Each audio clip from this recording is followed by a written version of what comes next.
Hello and welcome to the Deception Tips podcast, where you will learn amazing cues to detect deceit that will help you read people like never before. I'm your host, Spencer Kaufman. Let's get started. Hello and welcome to Deception Tip episode 100. This is the big 00. We've made it for quite a while now. We've got quite a few episodes out there. 100. This is 100 today, plus I guess the trailer. So technically, we have 100 episodes live, and this is 101. But it's 100. Deception Tip 100. Thank you so much for continuing to listen. Congratulations on making it this far. We've really only got one more deception tip. And if you've been following along in the books or the blog or anything like that, you know what this tip is and you know what the next tip is. So we're going to dive right into it. Last time we talked about how agreeing with liars can help you get more information from them. It can make them feel more comfortable with you. It helps them build a little rapport, a little bit of trust. They start to like you. And when people like you, they are more apt to open up to you, to talk to you, to tell you things. And how do you get them to like you? Well, it is by getting them to believe that you care. And how do you do that? You need to ask questions that probe deeper into their lives. Also, you need to listen to what they're saying. You can't be cutting them off, interrupting them, nothing like that. You need to focus on what they're saying and reply to it and pay attention. And you need to show them some respect. Also, getting them to talk more and relating to them helps a lot. So if you relate to them and they relate to you, then they will also be more apt to open up to you. We talked about all of that in last week's episode and in several other episodes prior to that. So I encourage you to check out all of those episodes. And a little tip here, I will have all of those episodes in video form on YouTube, and I'll put them all in a playlist. So you'll be able to see which episodes relate to each other and kind of watch them all on video form, which are only about 5 minutes long, right there. So you'll get a summary there if you don't have 15 minutes. So that's a great little tip. You can use that to kind of review all the information, refresh your memory, and continue learning about detecting deception and reading people so that you will not fall victim to lies. Now today we are going to talk about another tip. This one is something that liars may use to kind of trip you up. Liars like to appear smarter and better than they really are. They want people to believe them, to be convinced by what they say.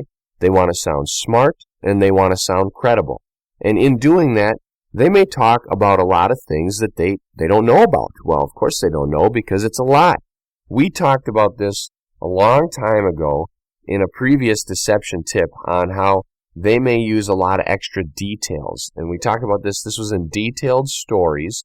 And they like to speak in more detail. They want to use more dates and facts and things like that, let's face it, quote-unquote normal people do not remember all of these dates and details. We don't. We talk about things and we mention them, and if you watched a documentary or you read it in a book, you probably don't remember the exact date or the book or all of this stuff. You just remember the fact. You remember the takeaway. People who give you every single thing like they're reading it from an encyclopedia, that's too detailed for normal people. Now, some people can, or if they've memorized facts, they can. But keep in mind that in general, this level of detail is typically not used. We talked about that in episode 17, by the way. Also, people who lie, they definitely like these details, but they also want to seem a lot more intelligent, and as a result, they may use some larger words or some jargon that relates to whatever it is they're talking about. Of course, all of the details will also make them seem a little bit more intelligent, like, holy cow, how can this guy remember this date and this time and this person's name and all these things and how it all fit together, and then that sequence happened to this, and then this led to this, and now they're spinning this entire relating conspiracy type story that really sounds accurate. Most people can't do that. So it's a little bit, let's face it, abnormal. Sorry for those of you who can. It's a gift for you. And you probably use a lot of the jargon or the terms. when people lie, they like to use this jargon and these terms because they figure no one is going to question them on it because most people don't understand it. So, that's a tip for you as well. Question them on it. Here it is, deception tip number 100. Liars try to sound smarter and more credible than they actually are. Trip them up by using their own jargon against them. Here it is again, deception tip number 100. Liars try to sound smarter and more credible than they actually are. Trip them up by using their own jargon against them. So guys, this is important. When liars are using these large terms and this jargon, challenge them on it. Even if you know what it means or what they're talking about, if they start talking about, yeah, well, I know so-and-so is not telling the truth because I was spotting the leakage on their face in the action units 5 and 7, and that was around their mouth, and you could say, okay, well, I know body language. I've studied it. I've been, listening to some podcasts for a couple years and studying. I've read a couple books on it, and what do you mean when you say leakage? And they might say, oh, well, that's when something leaks out of the body. Okay, well, be more specific. What are some signs you notice? And if they can't tell you, okay, they're using some jargon that they don't know what it means. Or when you dive in, say, you mentioned something about action units. What's up with an action unit? They're like a little figure you put on a desk.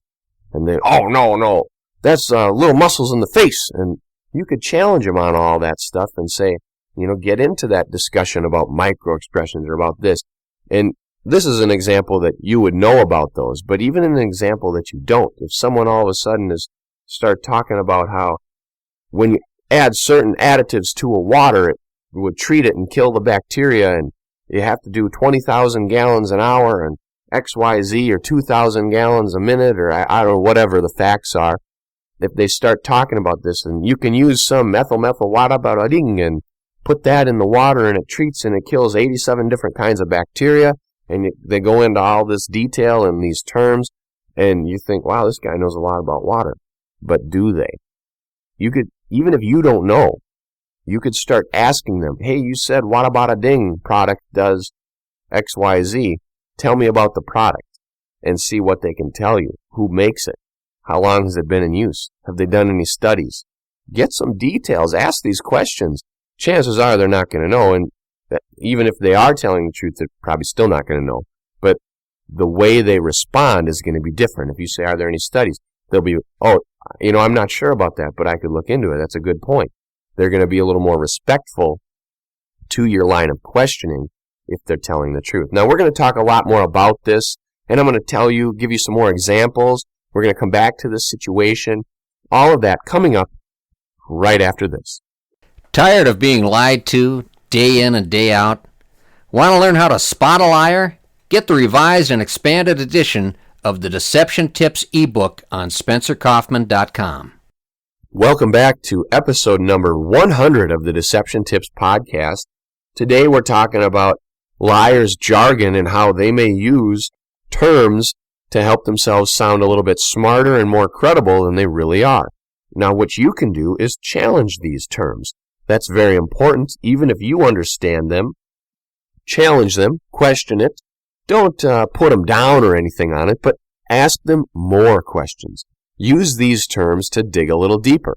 Right before we took a break, we were talking about the water and how if someone is telling you all about some kind of chemicals or this or that, you can question it. What kind of product did you say you used? They'll tell you. Where was this product made? In what country? Well, that's an answer. But most people, do you even know where your toilet paper is made? Most people don't know. But if they know, they're going to tell you. And if they don't, they're probably going to tell you anyway. So you need to pay attention to this because, yes, you're not really looking for the answer to these things. You are looking for their responses to the answer. You say, well, where was it made? Have they done any studies on it? How big is the company? What's the company worth? There's an answer that no one's going to know. Ask these questions. They're legitimate questions, but they're probing deeper. And based on their response, you will be able to tell whether they're telling the truth or not. They may get all upset why you're asking all these questions. Okay, maybe that's a red flag. They're not telling the truth. A truthful person would respond a little bit more openly. They would say, I don't know. I don't know when the company was founded. I don't know how big the company is. I'm not sure what it's worth. I don't know where the stuff is made. But these are all great questions that I'll have to find out more about, and I can get back to you. And you say, yeah, that'd be great. I'd like to know more about it. Maybe you do, maybe you don't. But it's the response. They get all heated and like, well, why would I know that? That's a stupid question. Okay, well, then you probably aren't telling me the truth. So you're judging the emotional response here. That's what you're probing for. You're probing for a temper. You're probing for impatience and intolerance. And most people who are telling you the truth, who are genuinely telling you about a certain product or a certain item or a certain thing that they know about, they're telling you because they're happy they know about it. They're sharing their knowledge with you. That means if you start asking more questions, they're going to be so excited because guess what? Someone else is interested in what they're saying. It's like when people talk to me about my books or when they start asking about my podcast or something. Oh, you can't believe it. It makes my day. I'm so excited to tell them about them. But it sounds like I'm bragging a little bit when I tell them about it. But hey, they asked. So when people are telling you stuff and you probe deeper and ask more questions, the normal response, they shouldn't get upset about that. They should be thrilled that you want to know more. And even if they don't know more, man, when people on YouTube say, hey, Spencer, how do I do this and this? You made a video on this, but how do I do this? I can't wait to find out and make a video for them. I can't wait. It's so exciting. And so that's how most people are going to feel when you are asking them questions about something they're passionate about and something they know about. If they don't know, they're going to be so excited to find out. And they're going to be so excited that you want to find out. So keep that in mind, that you're not really challenging everything. You're not being some doubting Thomas or some kind of a cynical person that just doesn't believe anything they're saying. No, you are going through this with them and you're asking these questions and getting them to give you more information, and you're judging their emotional and temperament response, how they feel about it all, because that's going to tell you whether or not they're being deceptive. Now, using jargon against them is also a great way. So if they're using these big terms and you happen to know some big terms of your own relating to that field, you can throw them back at them and see what they mean. So if someone's talking about the brain and they say, yeah, my hippopotamus connects to my amygdala and it isn't, something's not firing right up there, and then this and this and my cerebellum is off, and you say, the hippopotamus is an animal. I believe you mean hippocampus. Oh, yeah, that's what I meant. That's what I meant. And by the way, what about in the cingulate cortex? Does anything fire over there a little off, or you have some kind of thing with your speech? That could be like in a Broca's area, and you could kind of probe deeper with some knowledge you may have in that area. And if they say, boy, you know what? That's way over my head. I have no idea what you're talking about. I only know a little bit about what the doctor told me is going on. Then, okay, pretty truthful. But sometimes a liar may run with it. Oh, yeah, they said that too. My Broca's area is backwards, and that's why I can't do this properly. And you're like, well, I know Broca's area is speech, so that has nothing to do with your motor actions. That would have been in your motor cortex, or the primary motor cortex. Therefore, I'm really kind of doubting what you're saying right now. And you could use your own knowledge and bring in other terms to kind of trip them up. And we've talked about this as strategy over the past 100 episodes on how you can use things to bring in, or even how you could tell your own lie and get them to use it and incorporate it into their story, and then you know they're lying. And we talked about that as well in a past episode. I encourage you, check out those episodes and find them, dig through. Again, like I said, I could spend half of this episode telling you about all these things that relate together, because they do relate together. Remember, we're looking for patterns and clusters of behavior. Therefore, over 100 tips that I've given you, a lot of them should hopefully be relating together. Otherwise, we wouldn't have any patterns or clusters of behavior.